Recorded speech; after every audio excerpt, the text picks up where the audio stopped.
Hi everyone, here we've got Niteo Tools Titan, and let me show you how to allow unknown sources on this device. So first of all, let's get into the settings.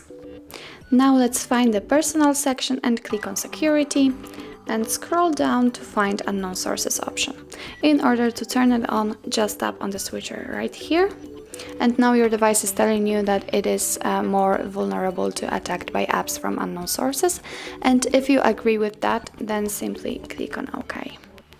And as you can see, this option is active, so it means that from now on you will be allowed to install something from unknown sources. So that's all. This is how to allow unknown sources in your Niteo Tools Titan. Thank you so much for watching. If you find that this video was helpful, please hit the subscribe button and leave the thumbs up.